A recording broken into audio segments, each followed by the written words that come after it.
As of Wednesday, it'll be official. The U.S. will cease to be a member state of the Paris Agreement, a global climate accord that aims to keep global warming well below 2 degrees Celsius. It's the second time the U.S. has quit the agreement.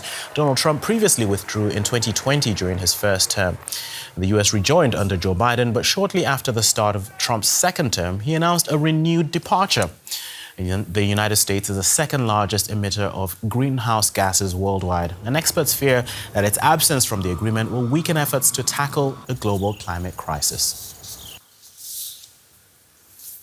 Let's speak now to Henna Hundal, a climate activist and researcher at the Stanford School of Medicin. Good to have you with us. What will be the consequences of this decision by the U.S., in the U.S. rather, and also globally?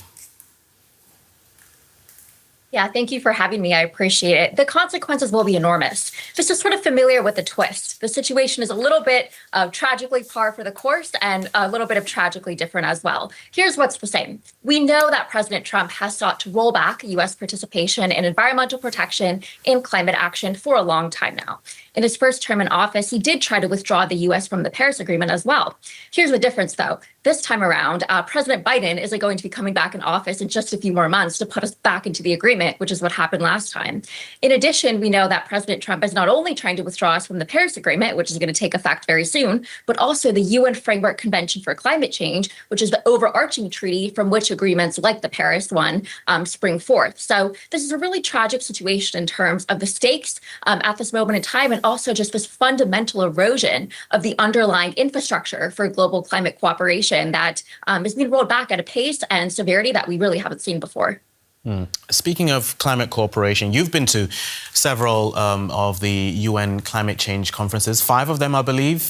What will it look like when there's a US absence when it comes to reaching resolutions and agreements?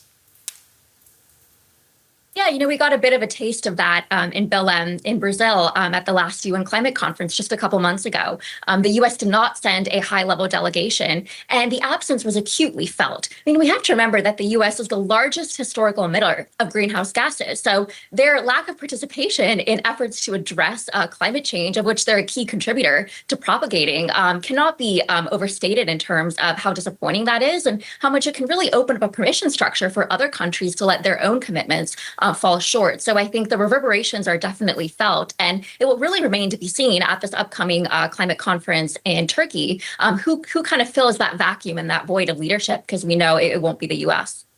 And considering how pivotal the U.S. is, and it's in one time, out again, in again, what would that look like? Would the U.S. likely join again, and what would that mean for the stability of these kinds of conventions?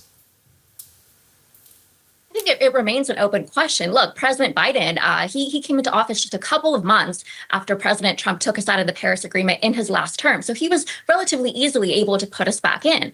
At this point in time, we don't know if a future president will have the political will to do that, actually be able to do that in terms of these sort of fraying climate partnerships now with the U.S. withdrawing for a second time. Will we actually be able to repair that damage? I don't know. And I think that remains an open question. We also know that a lot of other countries have really forcefully put out these messages saying that we need to stick to these climate agreements. Just last year, the EU and China actually put out a joint statement together saying that these climate agreements, people should still abide by them despite changes in political leadership in different countries. So I think there's a real call for the U.S. to recognize that this is a global effort, and it's been something decades in the making, and it's a real disappointment to pass the ball at this point. And we're running out of time. Just 30 seconds, if you may. I mean, we're seeing that the climate and weather records are being broken again and again and again. Will this trend continue?